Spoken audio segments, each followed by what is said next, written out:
Bonjour à tous et bienvenue dans le 11e des prix de la saison pour parler d'un Grand Prix de Hongrie qui je trouve aura été le théâtre de plusieurs confirmations. On va les égrener tout au long de ce débrief. Mais avant ça, la semaine dernière, je vous disais que 63% d'entre vous n'étaient pas abonnés. Vous avez fait baisser. Vous voyez où je veux en venir. En tout cas, abonnez-vous si vous le souhaitez. Et nous, on peut y aller pour ce débrief.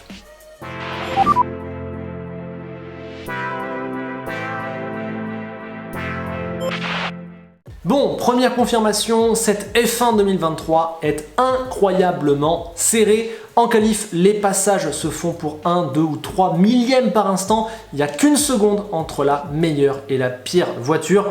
Un dixième, ça peut vous faire gagner ou perdre 4 places sur la grille. Et le top 10 n'avait jamais été aussi compact de tous les temps. C'est juste génial. Et je le redis, c'est la F1 la plus globalement resserrée qu'on ait jamais eue. Alors certes, il y a un petit problème qui est néerlandais, on va y venir, mais concrètement c'est fou, faut apprécier ça, et je pense aussi que c'est bon signe pour la suite parce qu'effectivement, on constate qu'une certaine convergence est en route. Concernant la course d'hier, je dirais que c'était un peu l'archétype de ce qu'on voit cette année, pas d'événements forts qu'on retiendra dans 10 ans, 15 ans, et pas de bataille pour la victoire, mais une bonne bataille derrière avec beaucoup de tactique. Le tout donne 1h30 plutôt intéressante à suivre. Perso, je ne décroche pas parce qu'il y a toujours un élément à regarder. En plus, hier, ça dégradait pas mal les pneus, donc 2 arrêts, donc plus d'opportunités de faire des changements de position. Et en plus, on pouvait vraiment plutôt pas mal se dépasser sur la piste. Donc voilà, intéressant. J'ai le sentiment que chaque dimanche, on est vraiment à 2 doigts d'avoir un énorme banger et que dans le fond, ce qu'on voit, c'est pas mal. La deuxième confirmation, elle, c'en est presque plus une, c'est que Max Verstappen et Red Bull sont évidemment injouables, mais attention, je crois qu'en fait, ce n'est pas une domination de Red Bull cette saison, c'est une domination de Max Verstappen. Oui, la RB19 est une folie, mais elle a été battue en qualif, et surtout elle ne marche bien qu'aux mains d'un seul pilote. On en revient finalement au fait que Red Bull, depuis 4 ans, n'arrive pas à avoir un numéro 2 durablement bon parce que la voiture, de par ses caractéristiques, n'aide pas ce deuxième pilote. Je pense donc que la vraie perf de la voiture, elle est entre Max et Checo.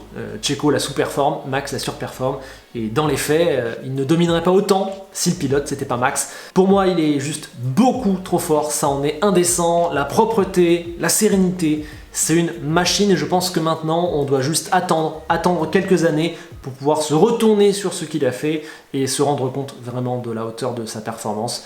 Oui, il y a la Red Bull, etc. Mais franchement, qui dominerait autant avec cette machine? Hamilton, Alonso? Je sais pas, je demande. Pas beaucoup de monde en tout cas, ça c'est sûr. Quant à Perez, il a enfin atteint la Q3, mais bon, c'est pour y décrocher seulement, il est à 9ème place, donc ça reste pas terrible, une demi-seconde derrière Max, bah finalement c'est le tarif. Dimanche, il a fait une vraiment très bonne course, mais au final, il y en a encore un qui s'intercale entre lui et son coéquipier, qui claque pourtant en 30 secondes sur le deuxième, donc ça, c'est pas net, on sent vraiment que le samedi où c'est très serré, il paye cash son manque d'aisance, et il n'en a pas assez en course pour complètement rattraper cette bévue. D'autant que maintenant, une force orange s'est installée derrière. McLaren signe une deuxième course avec un podium pour la première fois depuis 2012. Et hier, c'était la deuxième force du plateau. Bravo, le pas en avant, il est plus que réel. Et voilà, maintenant c'est clair, ça leur permet de jouer les podiums tous les week-ends. Ils attendaient ce step en avant depuis quoi? 10 ans? Peut-être 10 ans.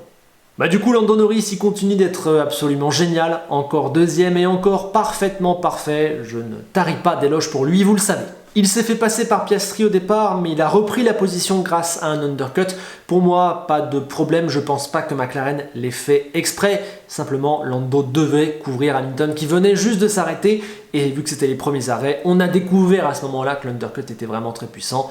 En plus, à la fin, il lui colle un gros écart, il était vraiment plus rapide, donc finalement ce swap involontaire, de mon point de vue, a été une très bonne chose puisqu'il n'a pas ralenti Lando.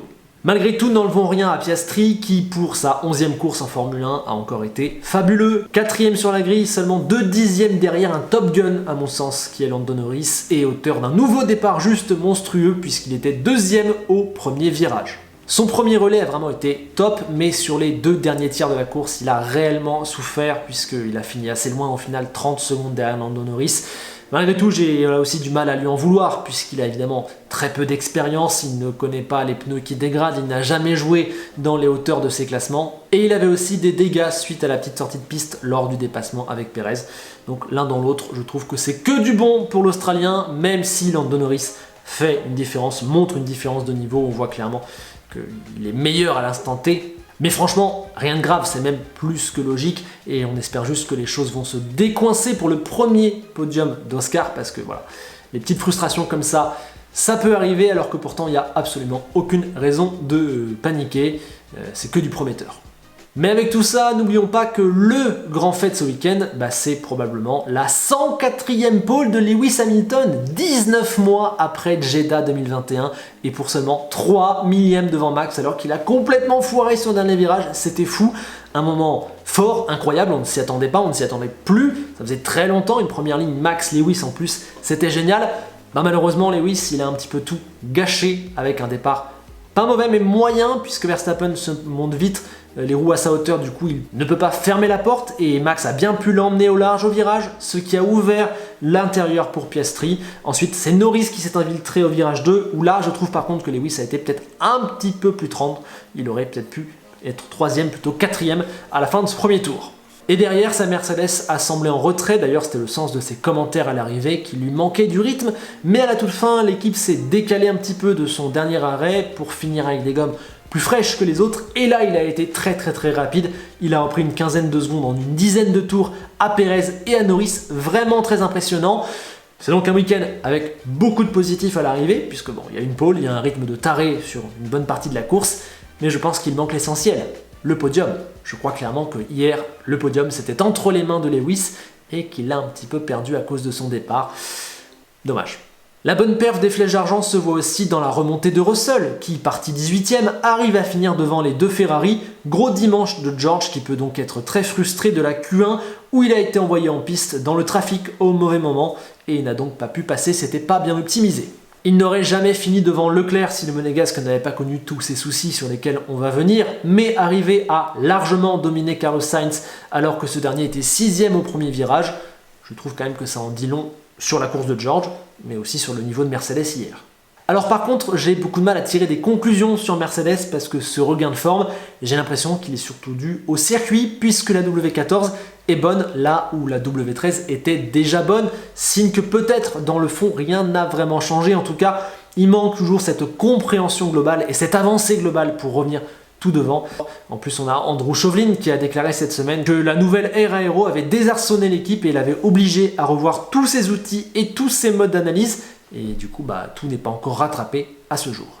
Autre confirmation hongroise, mais finalement, il y a un an, le Grand Prix de Hongrie avait déjà apporté cette confirmation qu'on avait déjà confirmée 15 fois auparavant. Bien, le mal de Ferrari, il est profond. Non seulement il leur manque du rythme, puisque Leclerc ne peut faire mieux que 6e derrière une Alpha le samedi, et en course, on voit clairement qu'il leur en manque un petit peu pour totalement se mettre en travers de la route des McLaren et des Mercedes, ce qui est quand même assez décevant. Mais en plus, ils sont toujours hantés par de vieux démons. Chaque week-end, il y a un petit truc qui va pas. Et là, c'était le pistolet arrière gauche avec un arrêt de 9 secondes 4 pour Charles Leclerc. C'est terrible. À l'arrivée, il n'y a donc que 10 points, alors que franchement, il y aurait dû en avoir 14, voire 16. Chaque week-end, il y a des miettes qui sont laissées en route. Ça s'accumule, ça fait mal. La confiance, ça fait mal. Et vous l'avez entendu, ils ont même de graves soucis de radio puisqu'ils n'arrivent pas à entendre ce que disent les pilotes. Voilà. Personne n'a souci et ils n'arrivent pas du tout à trouver une solution. C'est malheureusement tristement symbolique. Problème profond donc et peut-être déjà un choix fort à faire, se tourner vers 2024 puisqu'ils ne feront pas mieux que 3e cette année et qu'ils peuvent même peut-être se faire rattraper par McLaren. Alors à quoi bon? Autant prendre le maximum de temps de soufflerie disponible et revenir avec quelque chose de plus fort l'an prochain. Côté pilote, Charles Leclerc n'a donc pas eu de bol avec cet arrêt, mais on n'oubliera pas que même si c'est d'un poil de cheveux, 80,7 km/h, il a lui aussi perdu 2 points en ayant un excès de vitesse à l'entrée des stands. Je pense qu'il avait en main une 5e place devant Piastri, la performance pure était bonne, mais dans toute l'exécution, dans tous les détails, ça ne s'aligne jamais totalement. C'est pas que de sa faute, comme d'hab, mais un tout petit peu quand même.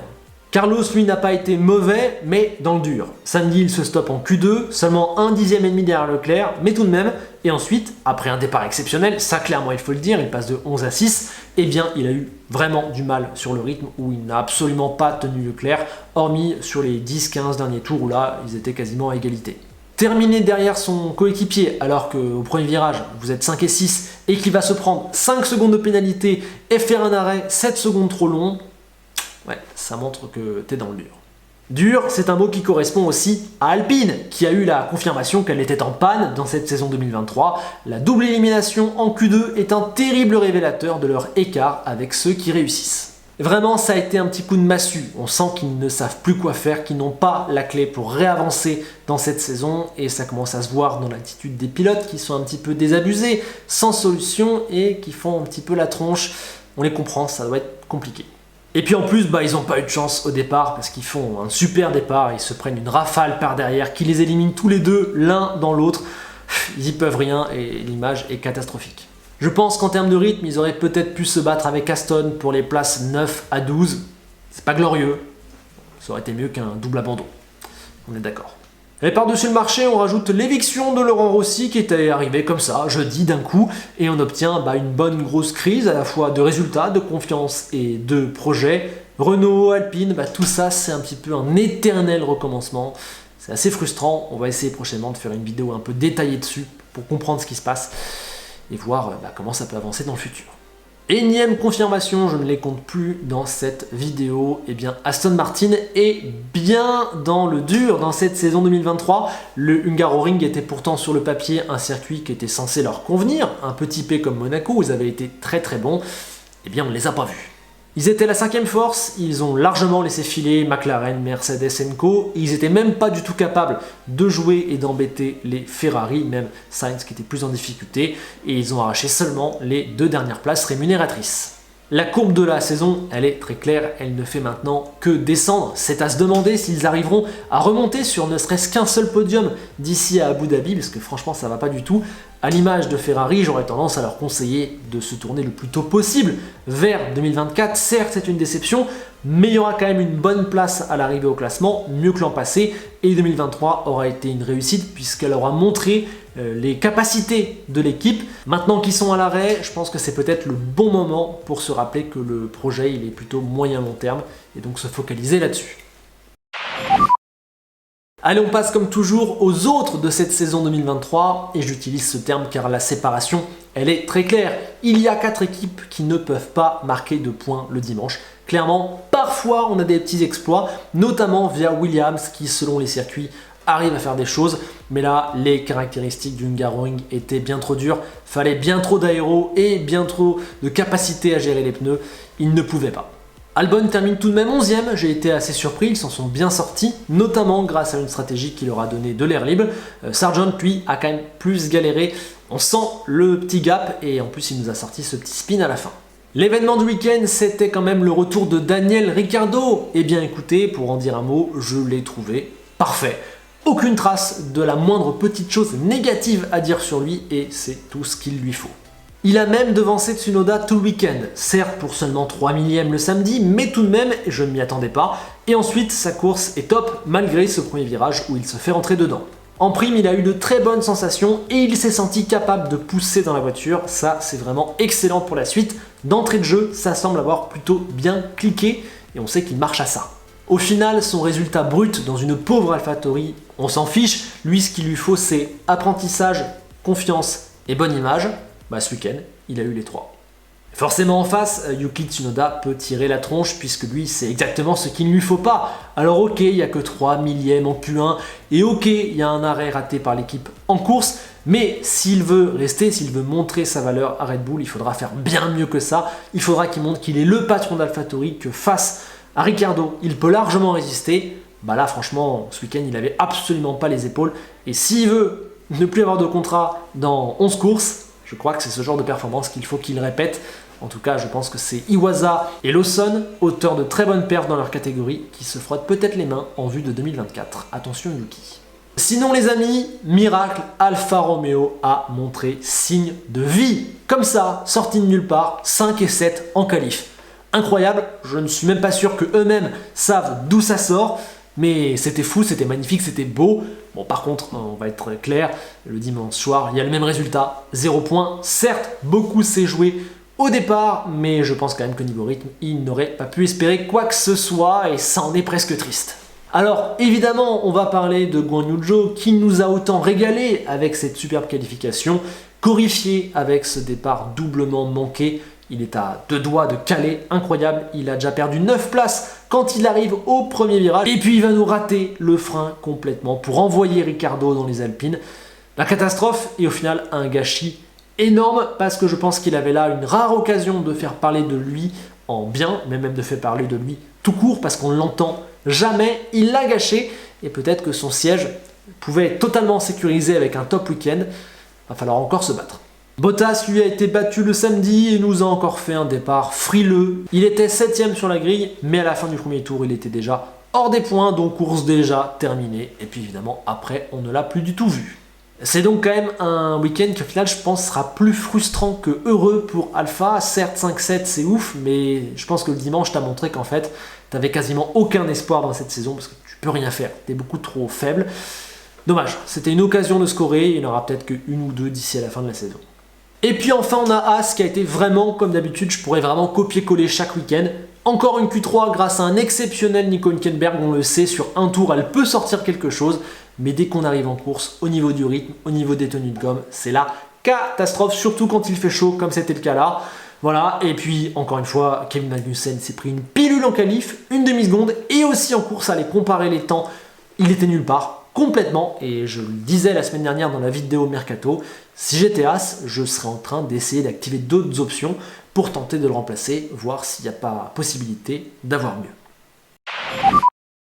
Allez, petit point classement quand même si Max Verstappen a 110 points d'avance, regardons quand même que la 3ème place d'Alonso est désormais mise en danger grandement par Lewis Hamilton, que George Russell a doublé Leclerc qui se rapproche petit à petit de Carlos Sainz. La menace Norris, elle remonte, elle a doublé Stroll, et Ocon lui est à 2 doigts de sortir du top 10 puisque Oscar Piastri a 27 points, il est 4 unités derrière. Côté constructeur, plus 229 pour Red Bull, certes, mais attendez, regardez vite derrière, puisqu'on a Mercedes qui fait un petit trou sur Aston, 39 points, Aston qui a perdu aussi 7 points sur Ferrari et qu'on a donc plus que 17 d'avance, ça peut se jouer. McLaren, elle a détruit complètement Alpine en 2 week-ends, il y a plus 40, et je crois qu'elle regarde beaucoup plus devant que derrière.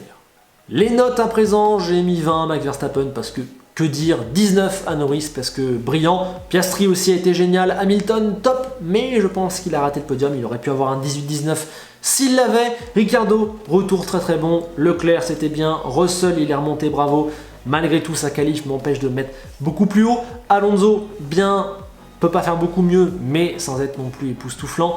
Perez, ok, bonne remontée, mais je reste encore un petit peu sur ma faim le samedi, ça le pénalise beaucoup trop. Hülkenberg, qualif splendide, peut rien espérer en course, mais je peux pas lui mettre beaucoup plus qu'un 14. Sainz, un petit peu dans le dur par rapport à Leclerc. Albon, difficile de lui mettre plus, mais franchement c'était très correct. Stroll, c'était un petit peu moyen, voilà, éliminé en Q2. Derrière Alonso, mais avec une belle marge, décroche un point, ok. Bottas, désolé, mais je trouve ça décevant, battu par Joe au seul moment où l'Alpha a du potentiel. Mauvais départ, ne peut rien espérer, n'est pas un leader pour l'équipe, clairement pas. Sargent, dans le dur, Magnussen à la rue. Tsunoda, attention, petit carton jaune-orangé, un deuxième week-end comme ça, et ça va commencer à devenir vraiment compliqué. Joe, par contre, grosse déception, j'aurais adoré lui mettre un 17, un 18, mais malheureusement, le départ est tellement cataclysmique pour 2, 3, 4 raisons que je suis obligé de lui mettre ça. Et enfin, j'ai évidemment pas noté les 2 Alpines, puisque la voiture est pas top, et ils ont même pas fait un virage. Côté équipe, Red Bull reste évidemment la meilleure note, mais attention, on s'éloigne du 20 puisque la deuxième voiture est un petit peu en galère. McLaren, elle confirme, bravo. Mercedes, elle est présente, elle est solide, elle signe la pole. On est là tout de même. Ferrari, 4ème force et un petit manque d'exécution. Aston, 5ème force. Alpha, j'ai mis un petit bonus parce que le samedi, il n'arrive pas souvent et je voulais un petit peu le récompenser. Alpine, j'ai hésité avec non noté, mais j'avais un petit peu envie aussi de sanctionner cette période plus difficile, que ça se revoit dans les notes. Williams, ça n'a pas marché sur circuit, mais finalement P11, donc pas si mal. As, qui surnage un petit peu grâce à son samedi. Et AlphaTauri, qui n'a pas existé du week-end et qui est pour moi la pire équipe au global. À vous maintenant de donner vos notes dans les commentaires et dans Google Doc, lien en description. Je vous rappelle que tout ça est à prendre avec du recul, que c'est indicatif et que vous m'aidez à ajuster au mieux toutes ces notes et donc les moyennes générales qui sont également dans la description. Et bien voilà, c'est la fin de ce 11e Dépris, j'espère qu'il t'a plu. N'hésite pas à mettre un petit pouce en l'air si c'est le cas, ou même si c'est pas le cas d'ailleurs, à t'abonner si tu fais partie des 62,4 ou 6% qui ne le sont pas et pourtant qui regardent les vidéos. Et on se retrouve en commentaire, n'hésite pas à apporter ta pierre au débat, j'y répondrai, je lis tous vos avis, sachez-le. On se retrouve donc très rapidement pour la suite et d'ici là n'oubliez pas la célèbre phrase d'Enzo Ferrari, pit stop raté, victoire dans l'année. À bientôt.